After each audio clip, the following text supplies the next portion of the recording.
In the heart of Isuikwuato, a land of rich tradition, there lived a warrior princess named Adugo.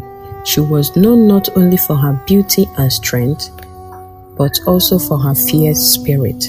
Adugo was the daughter of a great warlord, and though she no longer wielded sword in battle, she fought daily for the peace of her home. She was married to Chijioke, a man who had once promised her the world, but had instead given her headache. He was a stingy man who spent carelessly on himself, but complained whenever Adugo needed money for their home. He was also a man of wandering eyes, chasing after women in secret. Yet he followed her to church sometimes, pretending to be a righteous man. Their two sons, Ebuka and Chemele, was a reflection of the chaos in their home. They were stubborn, rebellious, and always getting into trouble. Adugo spent her days quarreling with them, shouting at her husband and arguing over every little thing. The house was always filled with noise, yet nothing ever changed. One evening, after a particular heated argument with Chijioke, Adugo sat alone in her bedroom, tears streaming down her face. "Is this my life?" she whispered. "Is this what marriage and motherhood are supposed to be?" Then a quiet voice in her heart spoke. "You have fought with your words, but have you fought with your spirit?" That night, Adugo made a decision. She would no longer waste her energy on endless quarrels. Instead, she would fight her battle in prayer.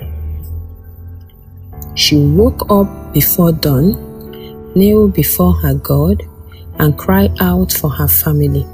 She prayed for her husband, asking God to soften his heart, to turn him into a man he was meant to be. She prayed for her sons, that they would be guided by wisdom and not folly. She prayed for peace in her home. Days turned into weeks and weeks into months. Adugo kept praying. Whenever she felt the urge to argue, she bit her tongue and whispered a prayer instead. She filled her home with love instead of anger, with patience instead of frustration. Slowly, change began to happen. One day, Chijioke came home from work early. Something he never did. He handed Adugo a small envelope. "What's this?" she asked, surprised. "Open it," he said. Inside was money, more than she had ever seen him willingly give her at once. "For the house and for the boys," he said, avoiding her gaze. "I know I haven't been the best husband, but I am trying." Tears welled in Adugo's eyes. She knew this was God at work. Her sons too began to change.